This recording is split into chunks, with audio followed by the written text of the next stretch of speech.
안녕하세요. 저는 다원교육 입시랩에서 학생들의 입시 컨설팅을 하고 있는 장재효 소장이라고 합니다. 네, 반갑습니다. 그러니까 이제 이번에 6월 평가원 응시자를 보면요. 작년 6월보다 한 대략적으로 3만 명이 증가했어요. 근데 이제 재수생 비율은 줄었거든요. 왜 그러면 3만 명이 늘었냐? 올해 우리 애들이 황금돼지띠잖아요. 그래서 거기에서 학생들의 인원이 늘었어요. 또 하나는 재수생 비율이 줄었다고 했는데 근데 인원은 오히려 늘었어요. 그러니까 인원은 늘었는데 비율은 줄었어요. 왜 그러냐면 황금돼지띠의 학생들이 많이 늘었기 때문에. 근데 그 인원 자체가 재수생이 는 인원은 많지는 않지만 그래도 늘었다. 역대 최대다. 구체적인 수치로 말하면 이렇게 보면 될 것 같아요. 같은 난이도 시험에서 학생들이 한 개 정도 같은 학교로 가려고 했을 때 한 개 정도는 더 맞아야 된다. 이 정도 차이라고 보시면 될 것 같아요. 아무래도 그 열기나 이런 것들은 경쟁이나 이런 것들은 더 치열한 것 같아요. 그래서 설명회도 예전보다 더 많이 오시는 것 같고 그렇긴 해요. 주요 변경사항 같은 경우에는 연세대 같은 경우에 정시에서 내신을 반영을 해요. 그래서 어머니들이 많이 걱정을 하시더라고요. 정시 준비하는 애들이 보통 학교에서 내신을 조금 놓는 경우가 많잖아요. 그래서 이제 연세대에서 내신을 반영하는데 연세대는 정시에서 1000점 만점이에요. 근데 거기에서 내신이 50점이 되거든요. 그러면 이제 50점이면 1000점에 50점이면 어찌 보면은 뭐 작다 이렇게 볼 수도 있는데 만약에 50점이 다 반영되면 또 이건 또 굉장히 큰 거거든요. 그런데 다행히 연세대 50점 중에서 40점은 기본 점수예요. 그러니까 이제 변별력을 가지고 있는 점수는 10점인 거고 물론 이 10점도 만약에 다 손해 보면 엄청 큰 점수예요. 근데 또 거기에서 어떻게 되냐면 7점은 등급이 나오는 과목에 대해서 7점을 주고요. 그 다음에 절대평가 과목에 대해서는 3점을 줘요. 그러면 7점 중에서 예를 들어서 1, 2등급이면 7점 만점을 받고요. 3, 4등급이면 6점을 받아요. 그러니까 내신에서 3, 4등급 이어도 이 학생은 1점이 감점이 돼요. 그러니까 그렇게 큰 부담은 갖지 않으셔도 될 것 같아요. 고려대 같은 경우에는 작년에 자연계를 지원하려면 과탐을 의무적으로 했어야 돼요. 근데 고려대가 올해부터는 여기서 사탐을 해도 자연계를 지원할 수 있어요. 대신에 이제 과탐에 3% 가산점을 줘요. 만약에 희망하는 게 인문계라고 한다면 사탐하는 게 맞아요. 그게 더 유리할 수도 있고요. 왜 그러냐면 연세대 같은 경우에는 사탐에 가산점이 있거든요. 인문계 지원할 때. 그러니까 이 학생 같은 경우에는 자연계로 가고 싶은데 근데 과탐의 점수가 잘 안 나오니까 고민인 상황인 거잖아요. 그러면 이제 그런 경우에 보통 어떻게 되냐면 학교에서 자연계 지원했을 때 과탐에 가산점이 있어요. 그러면 이제 이 가산점보다 더 좋은 결과가 나와야 되는 거잖아요. 가산점을 못 받아도. 그러면 그거를 계산하면 어떻게 되냐면 이게 이제 학교마다 좀 다를 수가 있거든요. 연세대하고 고려대 같은 경우에는 가산점을 3%를 줘요. 근데 이제 과탐인 경우에는 계산을 뭘로 하냐면 표준 점수가 아니라 백분위로 해요. 그러면 이제 백분위에 해당되는 변환 표준 점수라고 있는데 이제 그거에다가 3% 가산점을 주거든요. 그래서 백분위를 쉽게 말하면 사탐으로 했을 때는 과탐보다 백분위가 더 잘 나와야 돼요. 그러면 그 잘 나온다는 기준이 어떻게 되냐면 3% 가산점이 있을 때는요. 평균적으로 백분위가 5 정도 높아야 돼요. 그러니까 내가 사탐으로 바꿔서 백분위가 5 정도 내가 오를 수 있다. 그러면 유리한 거예요. 그래서 예를 들어서 이번 6평 시험으로 보자면요. 지금 예를 들어서 지학을 만약에 사문으로 바꿨다. 근데 이번에 사문이 좀 굉장히 쉬웠다. 또는 그래서 1등급 컷이 높았잖아요. 근데 사실은 1등급 컷이 높은 이유는 쉬웠다도 되지만 또 하나는 자연계들이 많이 갔기 때문에 조금 더 올라갔다 이렇게 볼 수도 있거든요. 그래서 다른 과목에 비해서 사문만 표점이 1등급 컷이 높고 그 다음에 만점 표점이 떨어졌어요. 그래서 사문 같은 경우에 원점수 48점을 맞아야 1등급 컷이에요. 그 다음에 지학 같은 경우에는 44점 맞아야 1등급 컷이었고요. 그러니까 여기서 사문으로 했을 땐 지학보다 지금 4점 높으면 백분위가 거의 같은 거예요. 근데 만점 맞아도 이번에 너무 쉬워가지고 아마 백분위가 98 정도 나올 거거든요. 그래서 이번에는 지학 44점이 사문 50보다도 좀 유리한 구조예요. 만약 자연계를 지원한다고 한다면. 그래서 이제 그런 것도 감안하셔야 돼요. 그래서 대략적으로 연세대, 고려대 같은 경우에는 백분위가 5 정도 높아야 되고요. 그 다음에 성균관대하고 중앙대 같은 경우에는 가산점을 5% 주거든요. 이때는 백분위가 대략적으로 10 정도 높아야 돼요. 그래서 과탐에서 1, 2등급 나오는 학생 같은 경우에는 100분이 거기서 5나 10을 올리는 게 그렇게 쉽지는 않거든요. 그렇게 쉽지는 않기 때문에 이 경우에는 과탐 1, 2등급에서는 조금 힘들겠지만 더 노력해서 과탐을 하는 게 더 유리할 수 있고요. 그 다음에 과탐이 이제 4등급 이하다. 그러면 그때는 좀 적극적으로 좀 고민을 할 필요는 있어요. 그 다음에 3등급인 학생은 좀 개인적으로 조금 고민을 많이 해봐야 될 것 같아요. 약간 거기는 이제 회색지대라고, 그러니까 그거는 자기의 성향을 좀 봐야 될 것 같아요. 과목에 대해서 선호도가 있느냐 없느냐. 예, 그런 부분을 좀 종합적으로 판단해야 될 것 같습니다. 지금 만약에 이제 과목을 선택할 때는 이제 제가 사탐론을 고민하는 학생들한테 과목을 선택하게 할 때 보통 학생들이 과탐이 싫어서 내가 사탐 가겠다 이 생각만 하지 어떤 사탐이 맞는지를 고민을 잘 안 하더라고요. 그래서 제가 어떻게 해보냐면 이번 유평 시험지를 9개, 그 사탐이 9과목이 있거든요. 9과목을 다 인쇄를 한 다음에 이거를 한번 풀어보게 하는 거예요. 근데 그럼 나 안 했는데요? 안 했어도 상관없어요. 사탐 같은 경우에는 우리말로 되어 있거든요. 그러니까 과탐은 우리말이지만 우리말이 아닌 것처럼 보일 수도 있거든요. 근데 사탐은 내가 그 공부를 안 했어도 풀어보면 어느 정도 느낌이 생겨요. 그러면 어떤 과목 같은 경우는 딱 5분 읽어보고 이 과목은 안 되겠어요 하는 과목이 생겨요. 그리고 어떤 과목은 이거 할 만한데 하다 보면 어떤 좀 과탐이 굉장히 낮은 학생 같은 경우에는 가끔 이런 경우가 있어요. 공부를 하나도 안 했는데 사탐 점수가 더 높을 때가 있어요. 그러면 그때는 그 과목 선택하면 돼요. 근데 이제 그 과목이 만약에 이제 사문이다. 그러면 약간 지금은 좀 신중해야 될 필요는 있어요. 너무 많아가지고 너무 높아져가지고 하락했다는 말은 사실이 아니고요. 왜 그러냐면 서울대 의대 같은 경우에 작년에 그 원원 만점으로도 합격이 불가능했어요. 그러니까 떨어졌다는 말은 사실이 아니고 아마 그 얘기가 도는 거는 어떤 한 학생이 서울대 의대를 포기하고 다른 데로 가는 바람에 추합이 생겨서 그런 얘기가 돌았을 수는 있을 것 같아요. 그러나 성적으로는 절대 떨어지진 않았습니다. 그거는 왜 그러냐면 서울대는 과탐 2 과목에 가산점이 있어요. 그리고 과탐 2 과목이 원 과목보다는 보통 만점 표준 점수가 높아요. 작년 같은 경우에 과목당 평균으로 3점이 높았어요. 자, 그러면은 어떻게 되냐면 2 과목을 한 과목을 선택한 학생이 원 과목 한 학생보다 가산점을 3점에다가 표점 3점이 더해지거든요. 물론 그 과탐에는 0.8을 곱하기 때문에 대략적으로 5.4점의 이득이 있어요. 한 과목을 했을 때. 2 과목을 하게 되면은 그 가산점이 5점이고요. 그 다음에 평균적으로 6점의 표점에 그 다음에 0.8을 곱하면 대략적으로 10점의 혜택이 있는 거예요. 그러니까 이 점수를 다른 과목, 원론 과목으로 극복하기가 쉽지 않은 거예요. 그래서 보통 거의 대부분의 학생이, 그러니까 쉽게 말하면 거의 모든 학생이 2 과목을 했다고 보면 되죠. 투투 수업도 많아요. 서울대 의대에서는 투투 수업도 많아요. 그러니까 서울대 의대를 목표로 하는 학생들은 거의 전략적으로 원, 투를 했을 때 그 원의 만점 표점이 갑자기 떨어지는 수가 있기 때문에 좀 더 안정적으로 하려면 투투로 하는 경우가 굉장히 많아요. 작년에 보면은 작년에 그 1등급 컷이 생명지학 기준으로 그래서 11개 틀리면 1등급 컷이었거든요. 그 다음에 이번 6월 평가원 시험은 12개가 컷이었어요.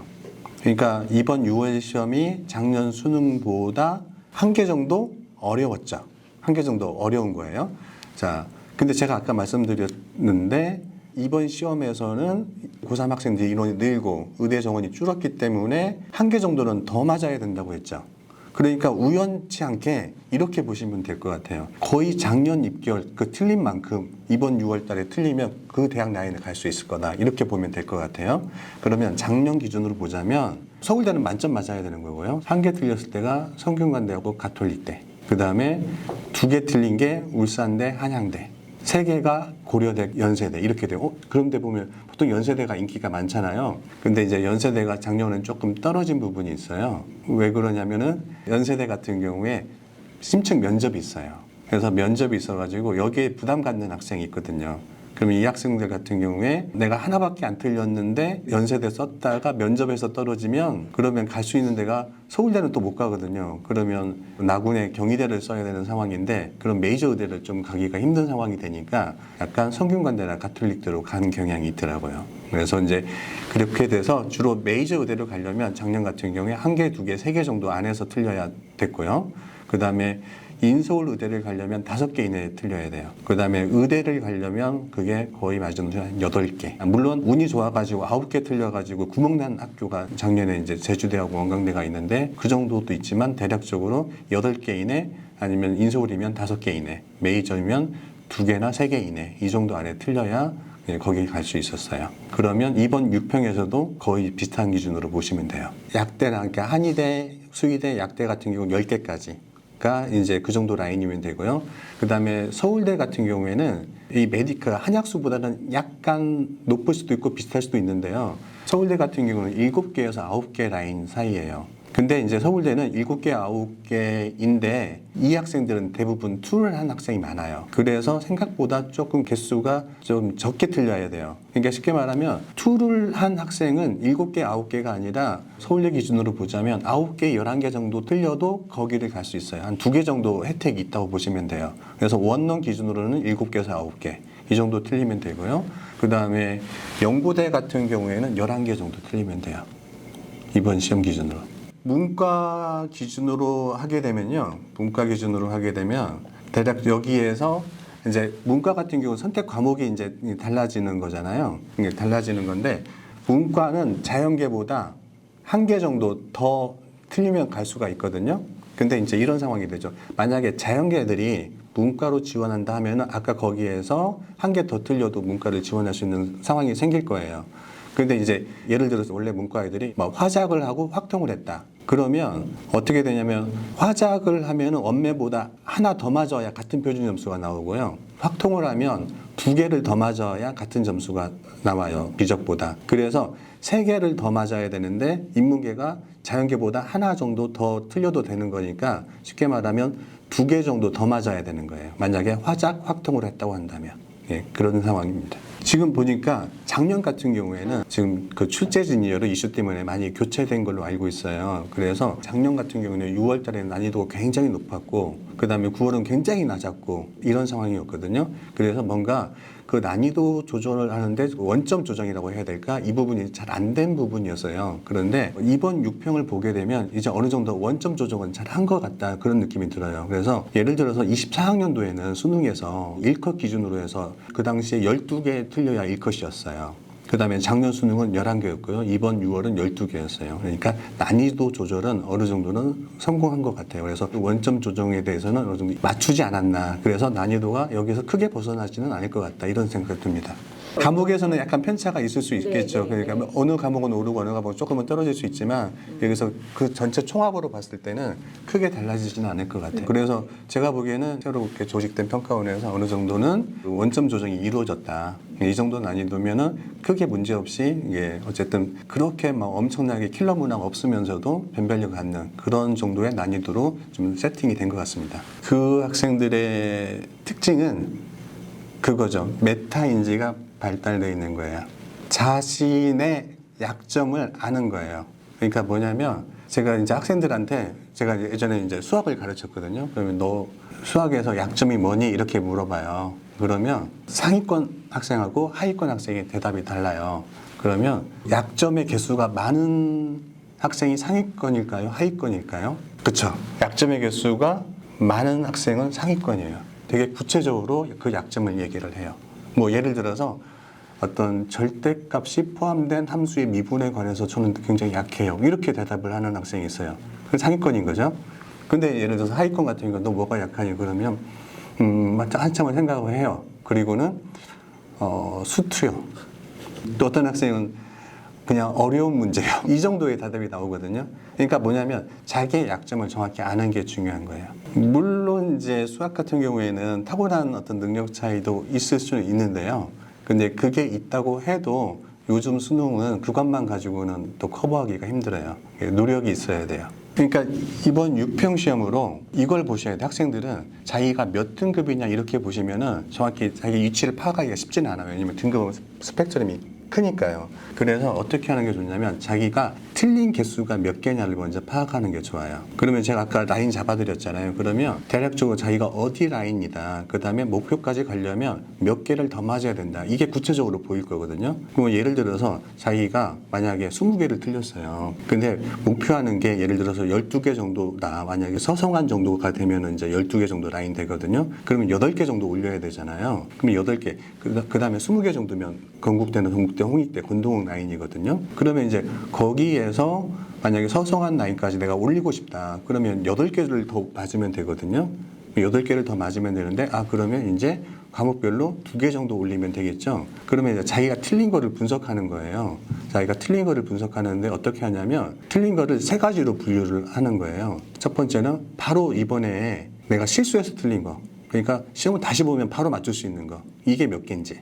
이런 걸 좀 파악을 해야 되고, 그리고 이 실수는 왜 일어났는지 이런 걸 봐야 되겠죠. 두 번째는 내가 좀 공부를 조금 더 하면 맞출 수 있는 게 몇 문제인지. 그 다음에 나머지 3번째는 너무 어려워서 내가 이거는 공부해도 잘 안 될 것 같은 게 몇 문제인지. 이렇게 이제 분류를 하면 자기가 현실적으로 다음 시험에 몇 개를 더 맞을 수 있을지 이게 어느 정도 보일 거예요. 구체적으로. 이게 목표가 명확하게 보이는 게 좋거든요. 막연하게 열심히 해가지고 등급 올리자 이렇게 해버리면은 이게 이제 목표가 막연하니까 공부도 막연하게 되거든요. 그러면 이제 이렇게 해가지고 내가 그러면 어떤 문제를 더 맞춰야 되겠다라고 하는 게 보이면 거기에 대한 목표 설정이 될 거거든요. 예를 들어서 국어에서 내가 이번에 어떤 비문학이 약했다 그러면 비문학을 예를 들어서 내가 그거를 공부하기 위해서 하루에 어떤 특정한 시간을 잡아가지고 예를 들어서 15분이면 15분 정도 잡아가지고 매일 비문학 한 지문을 문제 풀고 분석하고 이걸 하는 거죠. 매일. 그렇게 되면 이제 거기에 대해서 나중에는 한 달 정도 지나면 이런 상황이 될 수도 있어요. 이 유형이 문제에 나왔으면 좋겠네? 이런 생각이 들 거예요. 그러면 이제 그런 부분에서 하나씩 지워나가게 되면 그게 20개에서 8개만 올려도 각 과목에서 2개만 올려도 그러면 대학의 라인이 엄청나게 변하거든요. 그래서 구체적인 것들, 자기 현재 상태를 파악하고 그 다음에 틀린 거를 여기 3가지 분류해가지고 첫 번째 내가 실수했는 거는 이제 없앨 수 있도록 노력하고 두 번째 부분에서는 내가 공부하면 올라갈 수 있는 부분에서 거기에 계획을 세우는 게 이번 육모의 어떤 의미라고 보여집니다. 열심히 하면 몇 개나 올릴 수 있어요? 라는 질문을 많이 하거든요. 특히나 이제 정시 컨설팅 할 때도 정시 컨설팅을 하는데도 재수 상담을 하는 경우가 있어요. 그럼 그런 경우에 재수하면 얼마나 올라요? 이런 질문을 많이 하시거든요. 그러면 제가 뭐라고 말씀드리면 열심히 한다는 전제 하에 보통 1년 동안 공부하게 되면 자기 틀린 거에 반을 없앤다. 이렇게 제가 말씀을 드리거든요. 자기 틀린 거에 반. 그러니까 예를 들어 30개다 그러면 그 학생은 같은 노력을 한다면 한 30개에서 15개까지 줄일 수가 있는 거예요. 물론 이게 상위권으로 올라갈수록 이 줄일 수 있는 개수는 줄어드는 거예요. 그러니까 자기 틀린 거에 반이 어떤 최대치 목표다. 이렇게 보시면 돼요. 근데 상담하다 보니까 이런 경우도 있더라고요. 어떤 학생 같은 경우는 제가 상담하다가 박수 친 적이 있는데 70%를 없앴더라고요. 그런 학생도 있고 그래요. 지금 제가 설명하다가 이게 제가 만든 용어이긴 한데 뭐냐면 공부의 시간차 효과라는 말을 제가 한번 만들어 봤어요. 이게 뭐냐면 학생들이 공부를 열심히 한다고 생각했는데 예를 들어서 5월 달에 공부를 정말 열심히 했어요. 근데 육모 시험을 봤는데 망한 거죠. 그런 학생들이 꽤 있을 거예요. 그러면 이제 그 학생들이 어떻게 보면 좌절을 하고 나는 안 돼. 이렇게 좌절하는데 사실은 공부한 효과가 나오는 데는 약간 시간차가 나요. 그러니까 공부를 한 2-3달 열심히 하면은 그게 한 또 바로 다음 시험에 나오는 게 아니라 2-3달 후에 나타나는데 그 기간을 못 참아가지고 포기해버려가지고 다시 원점으로 돌아가는 경우들이 상당히 많거든요. 그래서 제가 예전에 재수종합반에서 7, 8년 정도 이렇게 했었는데요. 11달 수능을 보면 10월 달에 특히 여학생들이 저한테 와가지고 상담하다가 많이 울어요. 처음에는 여학생들 와가지고 우니까 좀 당황했는데 알고 보니까 이거더라고요. 그 학생은 정말 죽을 만큼 열심히 했는데 성적이 안 나오는 거예요. 근데 마지막 10월 달인 거예요. 마지막 10월인데 성적이 안 나오니까 우는 거예요. 근데 이제 제가 이제 이 설명을 했죠. 네가 공부를 열심히 했다고 해서 바로 성적으로 나오는 게 아니고 어느 정도 시간이 지나야 나타나. 그러니까 내가 봤을 때 너는 정말 열심히 했어. 그러니까 수능 때는 제일 잘 볼 거야. 그렇게 해서 이제 보내면 근데 보통의 제 경험상 보면은 저한테 와서 우는 학생이 수능을 잘 봐요. 왜 그러냐면 학생이 본인이 알아요. 자기가 열심히 했는데 안 나오면 억울한 거예요. 그 학생이 울지 공부 안 해가지고 성적이 안 나오는 학생은 안 울어요. 그래서 그런 학생들 같은 경우에는 뭐 성적이 오르더라고요. 그래서 주변에 이제 학생들이 공부 열심히 했는데 성적이 안 나온다고 하더라도 너무 걱정하지 말고 조금 기다려주면은 성적이 나올 거예요. 근데 반대인 경우도 있어요. 또 어떤 경우도 있냐면 공부를 안 했는데도 성적이 바로 떨어지지 않고 좀 더 시간 후에 떨어지는 경우가 있는데 바로 떨어지지 않으니까 학생이 이런 경우도 있어요. 나 이 정도만 해도 이 정도 나오네? 이렇게 방심하는 경우도 있거든요. 그것도 조심해줘야 돼요.